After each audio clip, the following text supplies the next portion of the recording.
Hi, everyone. Welcome to Dean's Chat, where we discuss all things podiatric medicine. My name is Dr. Jeffrey Jensen. I'm the Dean at the Arizona College of Podiatric Medicine and host for the Dean's Chat podcast.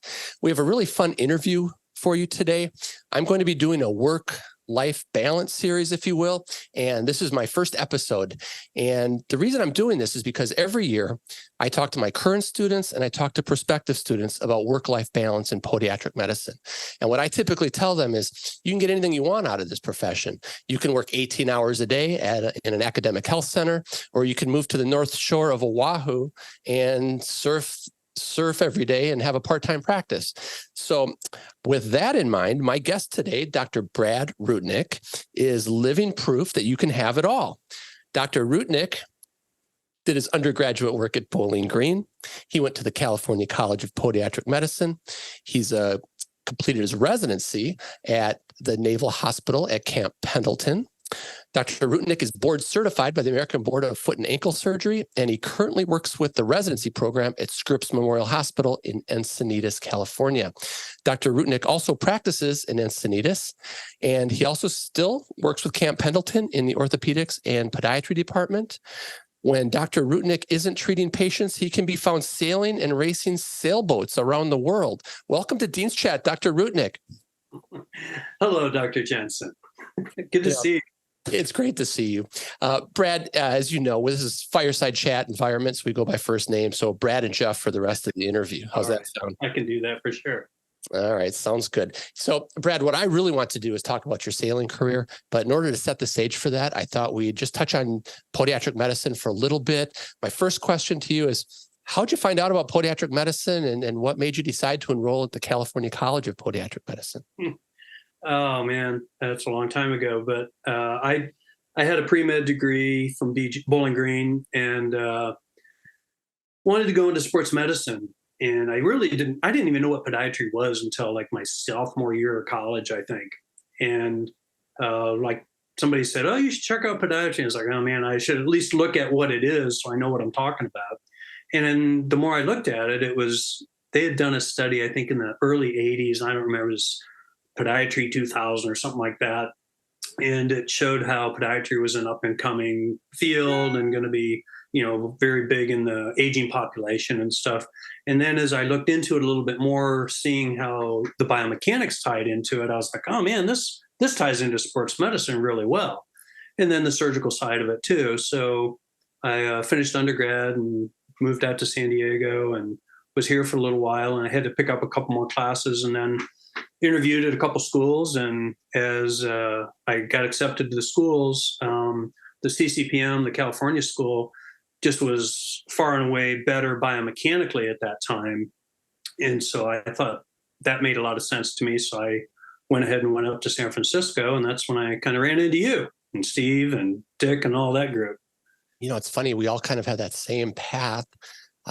Sports medicine is a huge part, even today. When students are coming into the profession, so many of them have an exercise physiology background, pre-med background, but they're really attracted to the sports medicine surgical aspect. Many of them have shadowed doctors, of course, and then next thing you know, they're getting on board and becoming podiatrists. So that's fabulous. So, Brad, I thought it was great a couple of weeks ago when I got a text from one of my students, Alina Tran. She's a new resident at Scripps there with you. And can you tell us what your current practice situation is? What are you doing? How many days a week are you working? Things like that. Well, so I kind of took a pretty circuitous track to get here. I did my 2-year residency, surgical residency at Naval Hospital at Camp Pendleton. And when I was there, I was seeing them disengaging a lot of these patients. So I said, hey, when I finished up residency, why don't you guys just hire me and I can see these patients? And so they were kind of, oh, okay, that works. So I ended up working there starting part-time, but ended up working there for 20 years. I was working there for like 2 or 3 days a week. And I had a part-time half-day practice here in Encinitas, so I could see non-military patients. And then a couple of years into it, I got hired down at Balboa, or Naval Hospital, Naval Medical Center, San Diego. So I was bouncing between those 3 practices for almost 20 years. Well, 20 years at Pendleton and 15 at Balboa. And then actually, I'm not up there anymore. I'm just here in Encinitas. After about 20 years, they canceled some of the contracts. I wasn't active duty. I was just contracted. And so I did lots and lots of sports medicine, seeing young Marines who were breaking ankles and overuse injuries, just unbelievable numbers. I mean, even when I did my residency, I was just sick of writing down cases because I did so many surgeries that I was little over a year into my 2-year program, and I had way over my numbers for the 2-year program. So it was really a great program for what I wanted to do. The sports medicine and the surgical side tied together really, really well.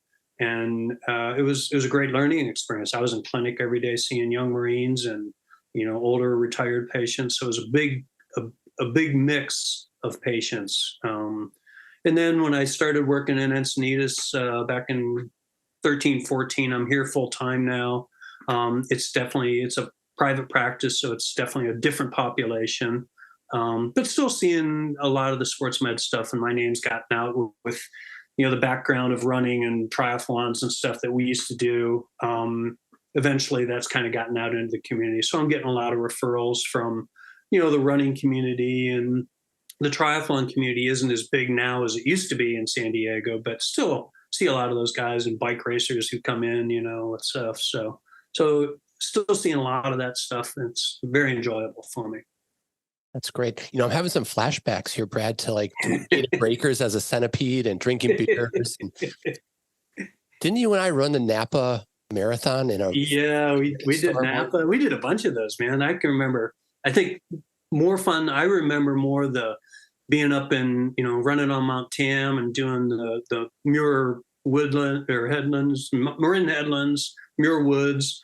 I can remember we used to go out, you and Steve and Dick and I and a couple other Jimmy, and basically talking biomechanics for 3 or 4 hours. We do 18, 20-mile runs talking about biomechanics, and that was kind of studying for me. That was fun, and we'd watch people run behind them and like talk about their gait and what they're doing and what we think they're doing, and no, you're wrong. What would you do? How would you fix that? Well, look at the shoes he's wearing. That's the problem. And then what we do orthotic wise with him. And that was a great learning experience, man. Nothing beat that. That was great.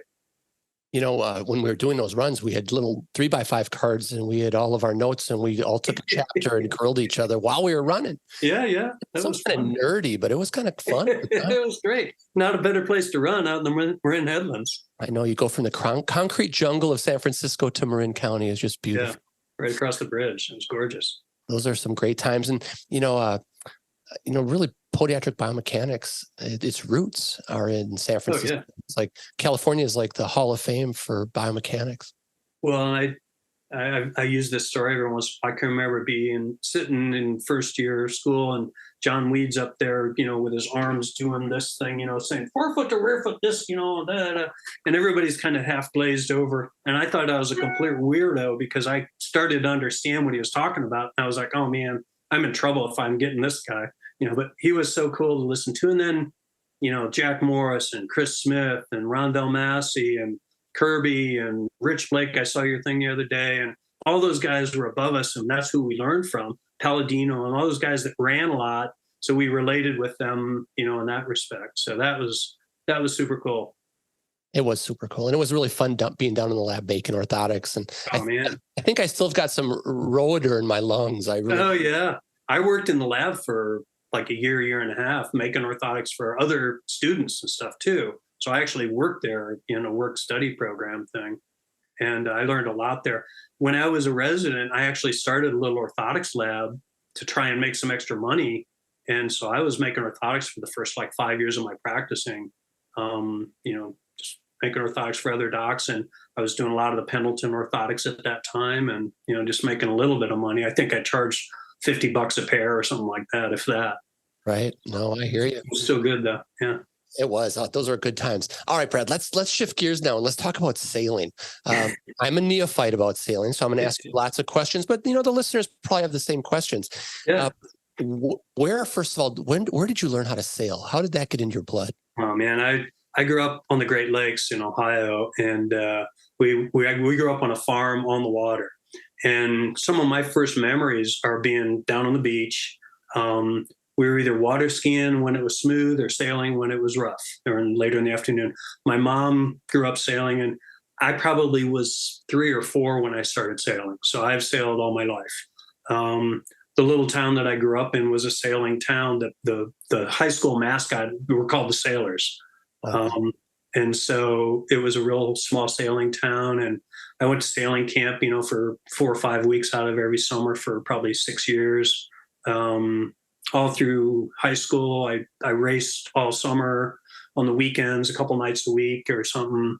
We'd be racing sailboats. I worked at another marina during college. My summer college job was running boats and teaching sailing lessons and running charter boats.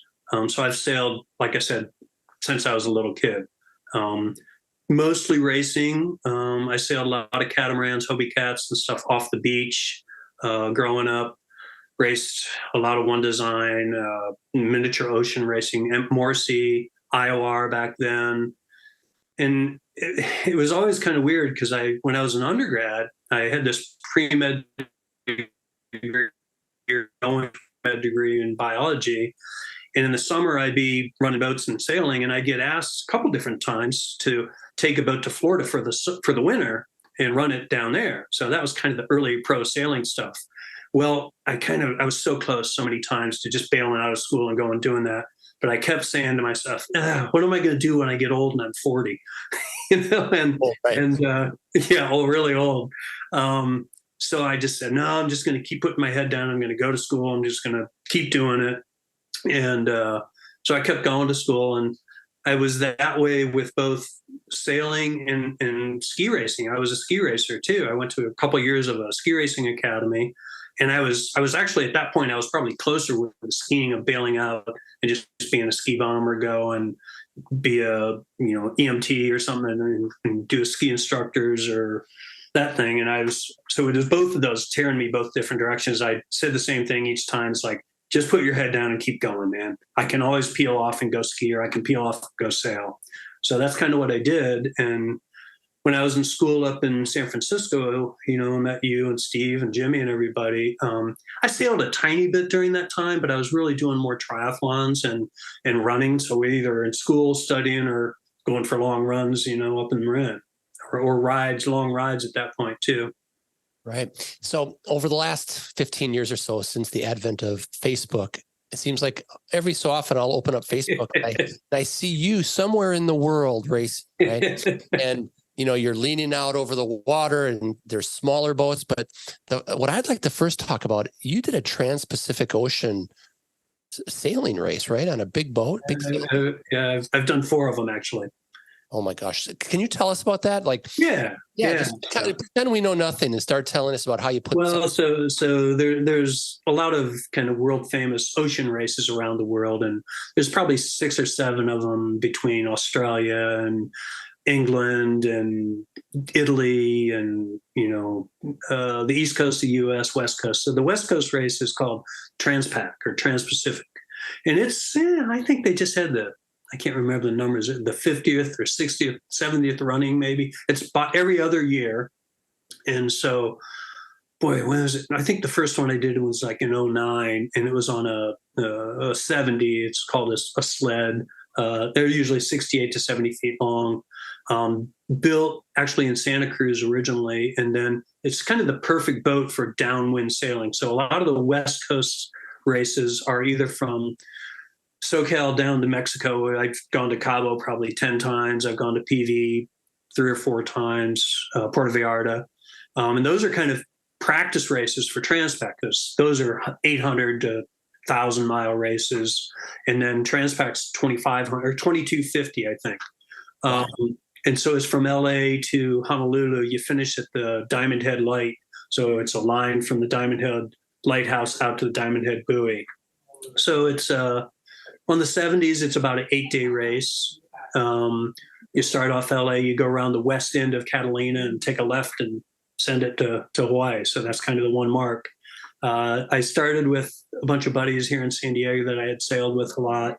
And there's a gentleman who was an MD from Sweden, actually. and he worked for J&J, and he was like one of the head guys for their research department. And he had sailed as a kid and always just liked putting teams and groups of people together to accomplish something. So we got 7 or 8 of us, and we started sailing this boat and did the first race in '09. And he basically set it up as a 5-year program. So we were going to do 3 of these races, and we did '09, '11, and '13. And we got better every year. I think we were 8th or 9th overall in the first year. I think we were 4th or 5th the second time we did it. And we were, I think, 3rd the last time, just lost our class race to one boat, and another boat that rated better than us did that.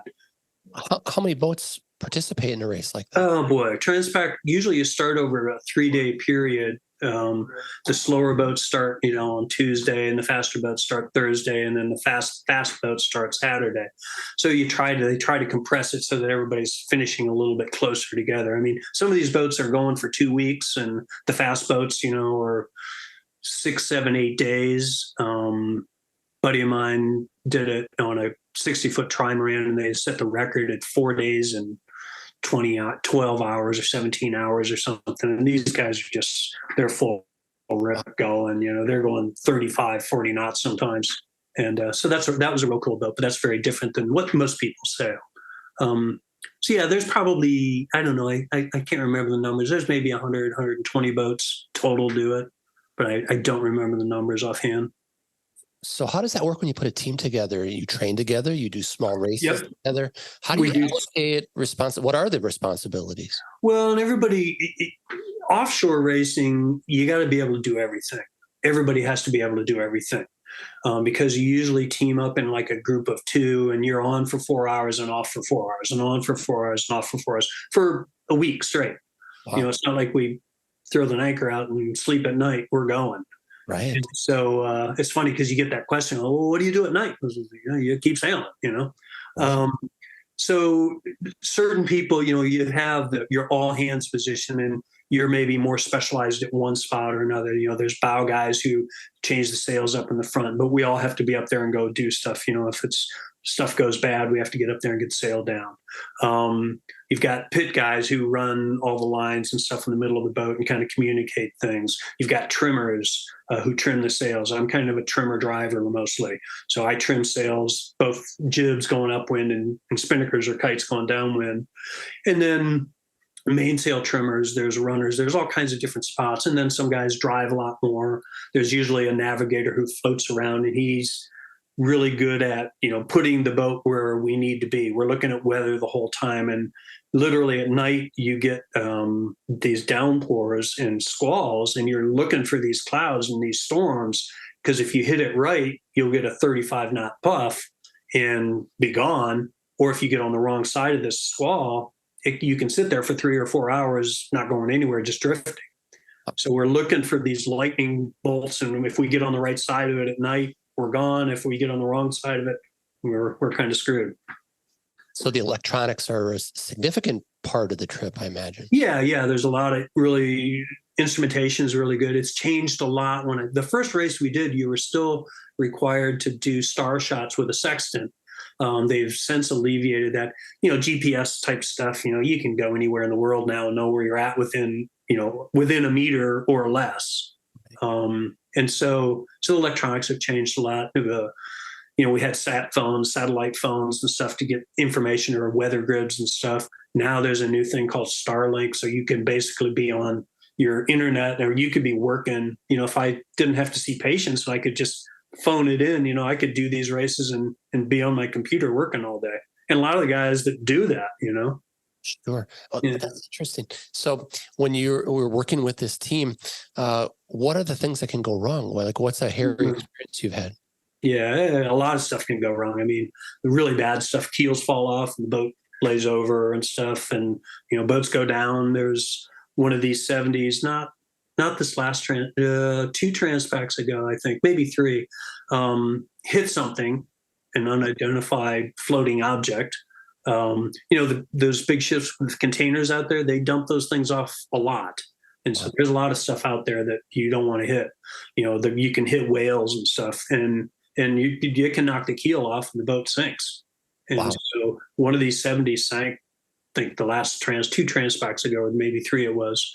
And so another boat was, within 30 miles of it, sailed up, and they all jumped on that boat, and the boat was gone. Rigs come down, you get in a storm and blows too hard, or you mess up a jibe and get sails wrapped, and that's okay, you just deal with that. But when rigs come down, you have to jury rig, and you're out, it's 2,500 miles. You can't fly a helicopter out there to get you. Right. And so you have to take care of yourself. So you got to be very self-sufficient.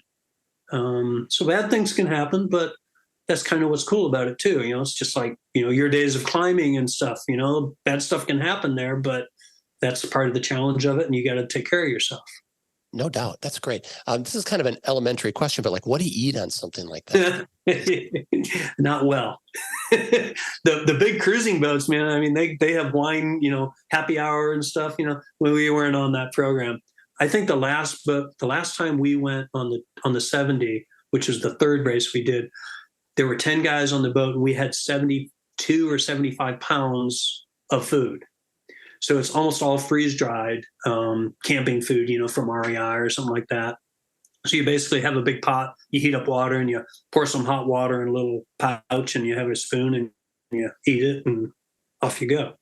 Like so, I mean, there's jokes about, you got to cut the handle off your toothbrush so it's lighter. And I mean, there's some serious, you take maybe 2 pair of shorts and, some foul weather gear and maybe 2 shirts, and you go.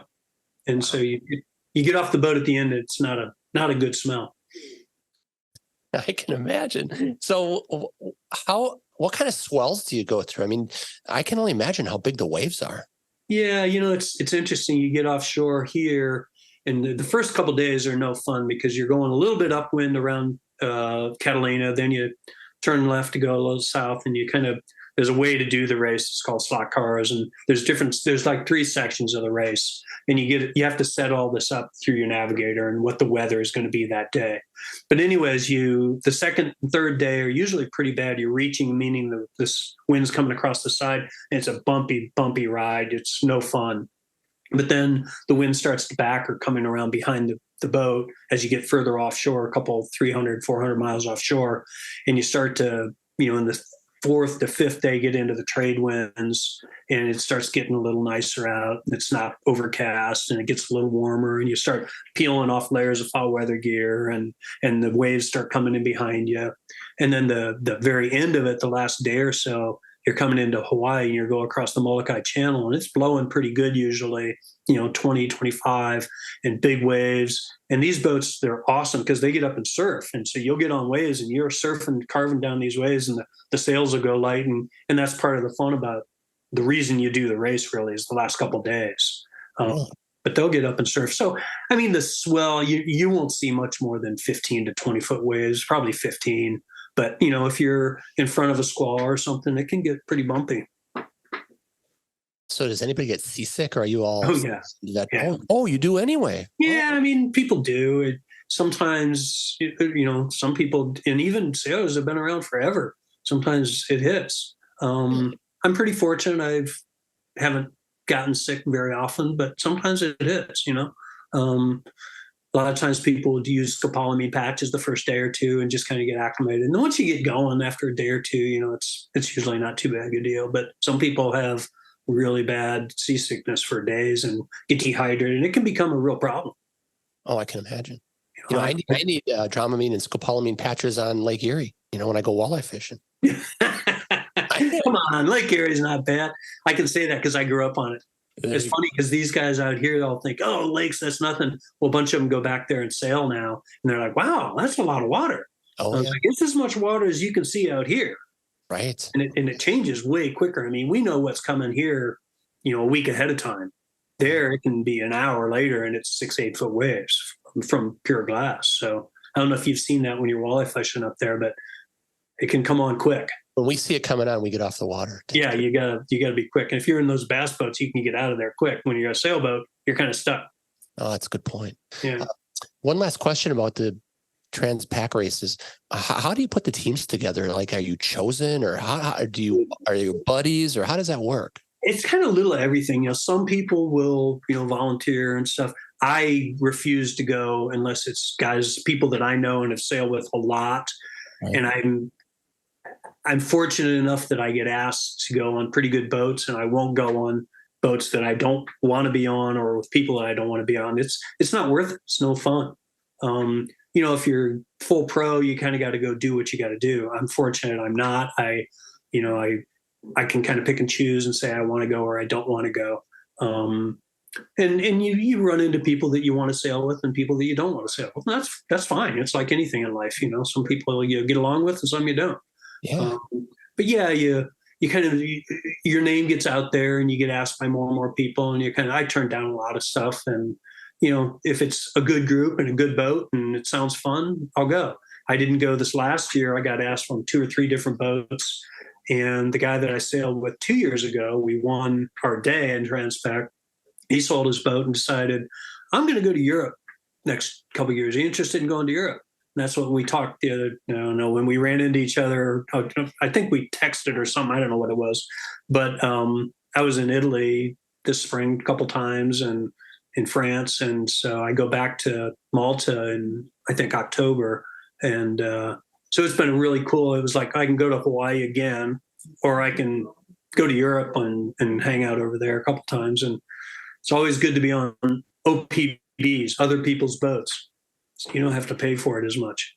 Yeah. Well, it's good to have the flexibility in your position to be able to do that. I mean, another plug for podiatric medicine. Yeah, and it's been fun. When I was at Pendleton, I I didn't have vacation time. If I don't work, I don't get paid.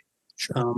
But you got to pick and choose. What kind of lifestyle do you want to live? And I could stay here and work every day, all day, and I work hard when I'm here. I'm rocking. I'm getting through patients. But when I don't have to work, I'm going to go do something I enjoy and enjoy the efforts that you put in when you are working. Absolutely. When you were over in Italy, Celia and I were in Ireland, and we're living the soft life, and we're at bed and breakfast. And I look at you sailing on a big boat, plowing through the water. You live the life, Brad. I'm telling you. Oh, well, you were over there shooting, weren't you? No, that was just pure fun. Oh, that was a fun. Okay, all right. Celia's last name is Moynihan, so she's Irish, of course. So I'm doing a little family history thing. Hey, we don't have to spend a lot of time on it, but let's talk about the smaller boats that you race. Yeah, that's actually that's my passion. I love the small boats much more. So I sail Scripps, and it's actually what I race is called an International 14, which it's actually the oldest internationally recognized dinghy class in the world. It's well over 100 years old. Real strong in the UK, Germany, Australia. Who sailed. I've traveled. That's what I've traveled the most with. I've been to Australia 3 times, New Zealand, Japan, England. I can't count how many times. France, Germany. And so it's super cool with that boat because you can put my boat, we put like 9 or 10 boats in a 40-foot high cube container, shipping container, and we can send the boats. And you lose your boat for 3 months or something, but it literally, you can send your boat there and back round trip, and it's about what the cost of an airline ticket would be. That's kind of the way I've always looked at it. And it's $1,500, or a really expensive one might be $2,000. But my boat's there, and I've got my stuff, my equipment. So I show up with a crew, and we go sail for usually a week and a half at a time. It's a lot of people. They're very challenging boats to sail. It's a 2-person high-performance dinghy. It's a carbon fiber boat that the whole boat fully rigged is about 200 pounds. And it's a double trapeze, so you're hanging off the side of the boat, sailing just with your weight. It doesn't have lead or any of the stuff that the big boats have. But it's a very technical boat and very physical boat. And I kind of look at it like I get to go out and sail. It's a workout, and I come in and then I can enjoy my beer more afterwards. There you go. There you go. I like that. A lot of the guys I've got, really, really good mates from Australia and New Zealand and the UK and France and Germany that I would have no problems literally showing up and calling somebody up and say, "Hey, man, I'm in town." Hey, come on over. Let's, you got a place to stay. And so when you meet those people, and they're people that we've all sailed these boats and we know how challenging it is. So it's a very supported class. We bring people in new guys and people kind of like, it's really hard to learn this. And so world champions will be coming over and saying, hey, try this, try that. And there's no other classes in sailing that do that. The Olympics are super cool, but it's dog eat dog and they're not friends. Right. No, I hear you. So have you been ranked like world rankings and things in this class? Not really. I mean, I've gone okay. I think my top at a Worlds, a top event or top result was 11th. And that was, where was that? That was in, I think, Canada and Toronto in 13 or 13 maybe. That was my best event. I usually go, and if I'm in the top 20, I'm happy. And there's, I've been in fleets of 139 boats. Usually at a Worlds, there's 70, 80, 90 boats. Really? So if I'm in the top 20, I'm pretty happy with that. And there's some really good sailors. There are a lot of ex-Olympians and stuff. So, those guys, they're really good. So if I can hang with them a little bit, I'm good. Oh, that's great. Is the equipment kind of standardized and it's your No. as a sailor, or what determines whether you finish in the top 20 or not? Well, I mean, these boats, this is called a developmental class, so it changes. That's why it's still a very relevant boat that it's that old. So this is like a very leading edge boat, and a lot of things that big boats and other classes use came out of our class. Trapezes, some of the asymmetric sails were early on these. Some of the rudder foils were first used or early on the 14s for sure. So there's a big variance in the boats, but the reality is you can go buy a brand new boat and you're not going to be competitive. Or somebody who's really good sailor can use an older boat and still beat up on you. So the idea is if you feel like the boat's actually slowing down and you can legitimately justify going and getting a new boat, okay, good, But some people go and buy a brand new boat and go beat it up and stuff. So there's a lot of changes in the classes. It's always changing. Wow, that's wild. That's a lot of travel and a lot of fun. Do you get to sail a lot in San Diego Bay, or I love sailing down here in San Diego. We sail in the bay and outside. With the 14s, we travel a lot. I was up in Long Beach last weekend practicing up there. 2 weekends ago, I just drove to San Francisco Saturday night and Sunday and packed the boats to go to Canada. So I'll fly to Canada in a couple of weeks and just be there for 5 days in Kingston, Ontario, which is where the 76 Olympics were. So that's supposed to be a really good event. The Worlds are going to be there, I think, in 2026. So this will be a good kind of pre-Worlds event to kind of see what it's like. I've never sailed there. A lot of people have been there before. So that'll be cool. That is way cool. So that's your next 3 to 5 years is racing the smaller boats, huh? Well, we'll see. I'm getting up there. So it's a little more challenging to sail them than what it used to be. But I love them so much and I enjoy it. And I'm really, at this point, I'm kind of doing a little bit what you're doing is mentorship with sailing. I still do some residents, still rotate through, and I've got residents when I'm in the OR a lot of times, which I enjoy. I had residents all the time at Pendleton, and I enjoyed teaching there. I really enjoy getting new people in these boats and challenging them to learn it and see if they can, go forward. And there's some really good sailors around, and I'm trying to get them up to the level where they can go forward and do well. And I think there's some people around that I'm working with that are going to be really special. The Olympics are coming to LA in 2028. So there's some young kids that we're working with to try and get them to the level they need to be to go to LA and do well in some of the Scripps classes. So wow. I'm supporting that a lot at the yacht club and just enjoy teaching and trying to get other people going. And you're paying it forward in podiatric medicine and you're paying it forward in sailing. Well, it's karma. I'm hoping it comes back to me someday. That's fabulous. All right. Well, Brad, what would you tell a student? Let's say they apply to my college, Arizona College of Podiatric Medicine. What would you tell them about the profession? Oh man, I think you kind of nailed it when you said you can do a lot of, whatever level you want to do it, I've had just yesterday and today with some of the residents I worked with, I heard your discussion with Rich Blake, and I really think that we need to, as a profession, concentrate a little harder on the biomechanics. I'm really frustrated that it's being lost. And I think a lot of these people, they just all think they're rock star surgeons and that's all I'm going to do. And I hope that doesn't go away, because I think that's what separates us from the orthopods, and certainly from the orthopedic foot and ankle guys. I worked with a lot of those guys at Balboa, and they're good. They're good surgeons. They're great surgeons, but they don't know the biomechanics like we do. And so I don't think that they can do the same type of foot and ankle surgery that we can if we understand the biomechanics. And I just wish that was focused on more. And I hope the profession will push that a little harder. I know Doug Ritchie and Kevin Kirby and, a lot of those guys, well-respected names that are always pushing it, and it's great. But I hope that we don't lose that. Yeah, in Arizona, we have classic root biomechanics. Dr. I'm so glad you are. She teaches a 3-course series, and I think it's important. And I always tell the students, your most important class is lower extremity anatomy. If you know your anatomy, then you understand the way the foot functions. Yeah.